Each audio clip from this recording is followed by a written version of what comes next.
Hello everybody, bonjour tout le monde, c'est Emma en direct de Koh Samui en ce dimanche 11 janvier 2026. C'est l'anniversaire de ma sœur Florence, alors je lui fais des gros bisous. Aujourd'hui nous partons avec le groupe de Tom, sans Tom, qui revient la semaine prochaine. Nous allons marcher autour du radar, ce radar que vous voyez lorsque vous êtes sur la plage ou en mer autour de Koh Samui. Et nous allons parcourir les vergers de durian, dont vous voyez une partie de la récolte ici. Parcourir les vergers de mangoustaniers, de ramboutans et autres. Là je vois un manguier devant nous. Nous allons marcher avec Saba, Pou, Elisabeth et Pete. C'est parti! La récolte des durians se poursuit. Regardez un peu la taille de ceux-là. Alors les premiers ne sont pas très gros, mais ceux qu'elle est en train de placer, après les avoir légèrement époussetés et nettoyés, il y en a certains qui font plus de 3-4 kilos. Impressionnant. Il n'y en a pas beaucoup à Koh Samui, mais là on peut reconnaître un caféier. Un caféier qui permet de faire du café. Donc on a les petites graines là qui sont quasiment mûres, que l'on va mettre à sécher au soleil et qui vont permettre d'avoir du café ici à Koh Samui. Il y a des endroits plus probants du côté de Naton avec une production plus intense.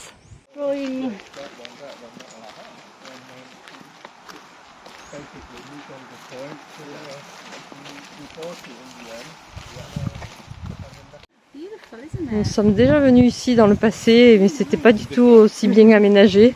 Et là, regardez la belle orchidée avec des doubles fleurs. C'est vraiment très beau, très bien aménagé. Et c'est un sala pour se détendre en famille. Il y a plein de fleurs. Ils ont fait une petite terrasse avec une vue panoramique. Voilà. Petite vue panoramique individuelle, voilà. Comme c'est joli. Ici on voit des durians sur la droite des mangoustaniers. Yes, it is. I can see. Is it some orange fruits here? Je ne sais pas si vous les voyez bien, les oranges qui sont vertes en Thaïlande. Voilà, là on les distingue davantage. Et puis ici, un arbuste qui fait de jolies fleurs violettes, pourpres. Ici, une variété d'hibiscus, qui n'est pas exactement un hibiscus, mais qui y ressemble. Et là, on a aussi ce petit arbuste qui fait des petites boules rouges qui ensuite éclosent et donnent ces petites fleurs jaunes. Ah ben, ça fait plaisir de revenir dans ce lieu où nous ne sommes pas arrêtés depuis très longtemps. Il y a un peu de pourpier également ici. Ça, c'est plus commun en France, n'est-ce pas? Alors maintenant, nous allons traverser ce joli petit endroit. Actuellement, il y a encore un petit peu d'eau, mais ça ne va pas durer très longtemps. Une fois que la saison des pluies sera totalement terminée, ce qui est majoritairement le cas. Alors là, il faut sauter. Hop là! Et maintenant, nous allons monter tout là-haut. On va escalader cette colline et monter jusqu'en haut. Donc là, il y a un très important dénivelé. Et ensuite, eh bien, nous allons nous reposer un petit peu là-haut parce qu'on aura pris de la hauteur et beaucoup d'efforts de souffle. Une très jolie météo aujourd'hui. 11 janvier. Un petit peu d'air, il fait légèrement frais. Alors quand je dis frais, ça veut dire qu'il fait 28-29 degrés. Mais le fond de l'air est frais, je ne sais pas comment vous expliquer. Allez, on va suivre au Pou. qui, ne l'oublions pas, est une fille de la campagne, donc qui a l'habitude de passer partout. Je sais pas si elle est passée par là. Ce qu'il faut, c'est avoir un point d'appui en faisant attention parce que les rochers sont couverts de mousse, donc ça peut glisser.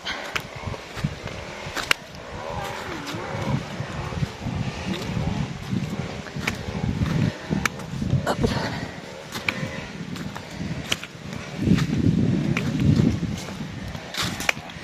Et là, on va passer à travers un endroit qui n'est pas nettoyé, donc c'est moins rigolo. Et vous avez vu, il y a un chien qui nous suit. Celui-là est très sympa. Ceux que nous avons rencontrés précédemment l'étaient beaucoup moins. Allez. Ces herbes folles vont nous mettre des petites épines sur les vêtements et les chaussettes. Mais c'est pas grave. On prendra 5 minutes pour les enlever.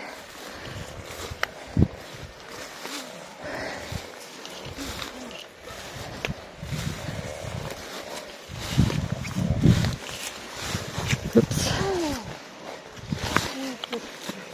Ok. Allez, première étape. Ici sur la partie cimentée. Ok. Mais ça n'est pas terminé, on s'arrêtera lorsqu'on sera à l'arbre là-haut. Là, ça grimpe aussi sévèrement. Il y a quelques années, on a vu ce terrain complètement nettoyé. Et puis, ils ont planté les durians que vous voyez ici. Il y a au moins 3-4 ans maintenant. Et ça fait drôle de voir tout ça comme ça pousser. Incroyable. Nous voici à la cime de cette montagne, petite colline, avec une très belle vue panoramique, un petit peu de vent, j'espère que ça va pas gêner l'enregistrement. On est face au Wat Tipangkorn, le temple le plus haut de Koh Samui, dont vous voyez la pointe.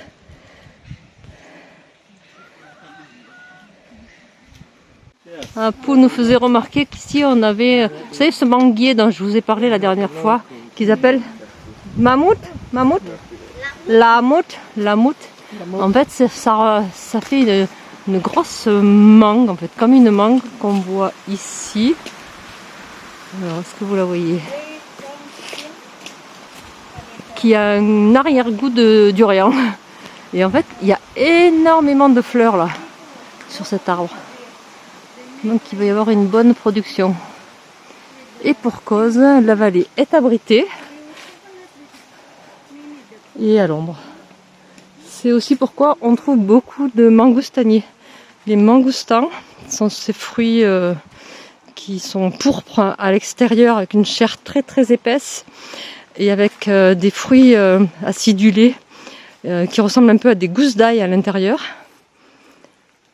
On appelle ça la reine des fruits en Thaïlande.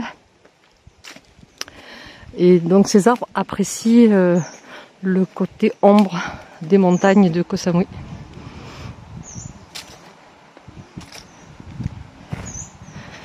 Et là on va avoir une longue partie à l'ombre, ce qui est une chance parce qu'on ne va pas arrêter de monter pendant un long moment jusqu'au radar en fait. What is? Ah, ce sont des murs. It looks like black carrot. Yes.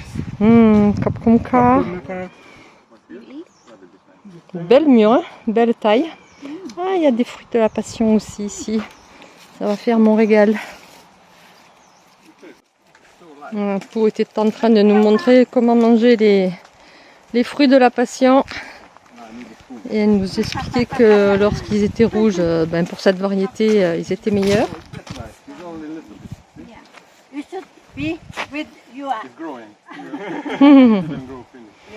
On voit encore là-bas. Alors quand on fait des pauses comme ça, avec le prétexte de regarder la très jolie vue, c'est qu'en fait c'est tellement raide qu'on a besoin de souffler un peu.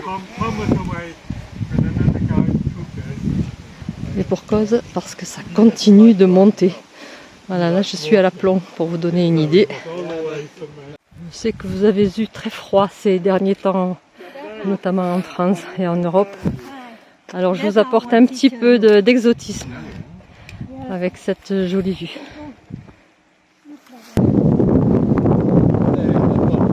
Yes, this is Sam Swam Anong, le jardin des trois sœurs, avec son lac, ses chevaux, le lac, les chevaux. There's nobody. Voici un peu le type de paysage que nous rencontrons pendant nos randonnées. Je vous rappelle que si vous parlez anglais, vous êtes les bienvenus dans notre groupe.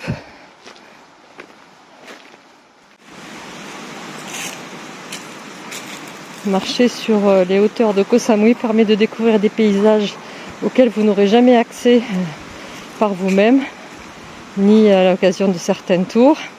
Et voici mon ami Pou. Sawadeka. Et là ça monte, donc c'est difficile pour elle parce qu'elle a de l'asthme. Donc quand il fait chaud, elle a des phases de récupération un peu plus longues. Mais en fait, ça repart. C'est comme Mars et ça repart.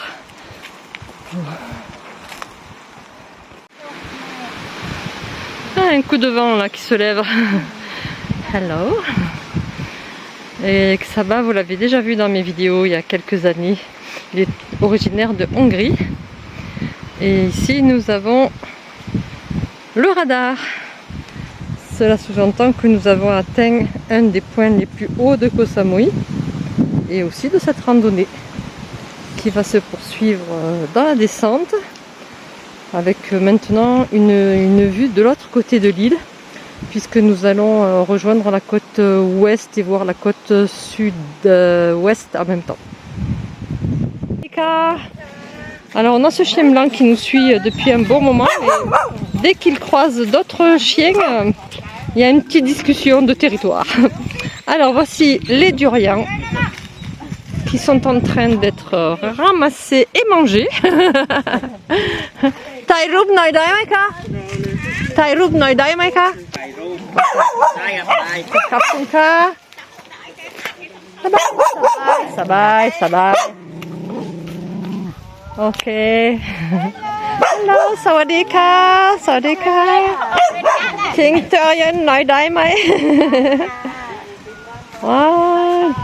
Alors ils sont en train de manger, de découper des durians. Ah mais il n'est pas mûr. Ce n'est pas du durian dur, enfin soft comme on peut le manger. Alors, eux ils l'aiment mais... Ah et puis là vous avez le monsieur qui est dans l'arbre. Et je ne sais pas qui réceptionne parce que je vois pas... Ah si, le sac en toile de jute est ici. Okay. Eh bien, pour négocier un durian, enfin pas de négocier, on lui a offert en fait pour être sincère. Et comme c'est quelqu'un de très généreux, elle leur a donné 100 bahts de pourboire, ce qui est très sympa. Et du coup, c'est Shaba qui lui porte le durian, qui doit faire au moins 3-4 kilos. Ça c'est un salat que nous affectionnons particulièrement. Nous venons souvent avec Tom ici pour s'asseoir et pour profiter de la jolie vue que je vous offre. Allons-y.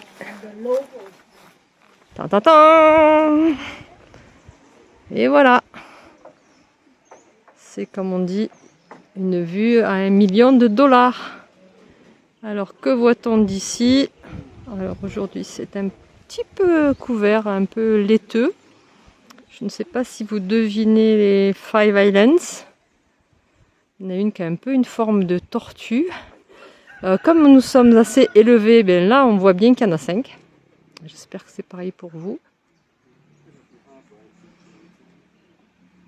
Et donc nous avons une vue sur la côte ouest de Koh Samui. Mais nous nous trouvons au centre de l'île de devant le verger de durian ici. Oui, essentiellement des durians. Il y a un genre de cocotier dattier ici. Ah, là, nous avons des fruits du dragon, en tout cas la plante qui s'accroche sur le rocher pour proposer des fruits du dragon. Voilà une petite vue panoramique autour de nous et un cocotier juste là. Si vous avez aimé ce petit reportage, je vous remercie pour vos commentaires, je vous remercie pour vos encouragements, un petit like s'il vous plaît et n'hésitez pas à partager mes vidéos. Merci, bye bye.